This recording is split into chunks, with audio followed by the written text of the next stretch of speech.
President Vladimir Putin has warned against throwing the entire system of international law out of balance as he addressed the American people and politicians in a New York Times article.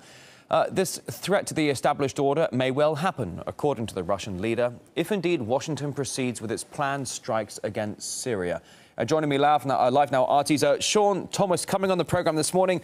Good to see you, Sean. So ultimately, I suppose, if world leaders are turning a deaf ear to your concerns, take your argument to the public.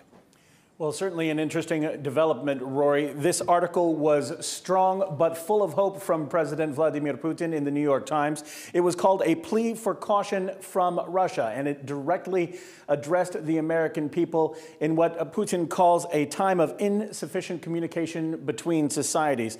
Now, he talked about the UN and the need for international stability. He also talked about how a United States-led strike would put innocent lives at stake. It would spread the conflict, derail peace efforts between Israel and Palestine. It would hamper discussions about the Iranian nuclear problem. It would promote terrorism and destabilize the region entirely. Now, he also talked about how unilateral action would be seen under the UN Charter as an act of aggression, and talked about the importance of acting within international law. Here were his words. If you cannot count on international law, then you must find other ways to ensure your security.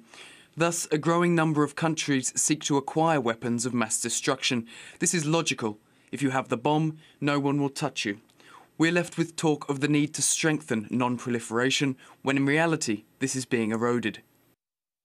One thing the president also talked about was the idea of the culture of military intervention into foreign internal conflicts being alarming, and asking the question, why does America want to repeat the mistakes of the past, invoking the memory of Iraq and Afghanistan, which is currently still going on. Now, on the need to consider the UN investigation, which we are still waiting results from, he basically brought up the idea that we're not yet sure who exactly used these weapons, these chemical weapons, and these were his words.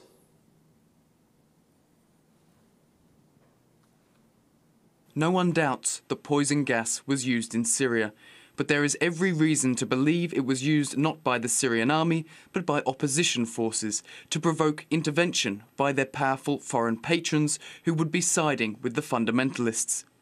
Reports that militants are preparing another attack, this time against Israel, cannot be ignored. Now, these reports that the president mentions, we've been reporting on it here on RT from local sources, on the ground RT sources, that an attack on Israel from the rebels could happen using chemical weapons, and that's something that he is discussing there. Now, President Putin quoted President Obama on the idea of American exceptionalism, warning that that is a very dangerous idea. And he, in fact, invoked the idea of the American Declaration of Independence, stating that while there may be big countries and small countries, poor countries and rich countries, that all countries are indeed created equal. But still, Vladimir Putin is hopeful for diplomacy. He talked about his relationship both personally and professionally with President Obama, and said that it is one that is marked with growing trust, and he appreciates that. So right now, Vladimir Putin addressing the American people directly and hoping for diplomacy to win out. All right, RT's Sean Thomas there, right outside the Kremlin. Thank you.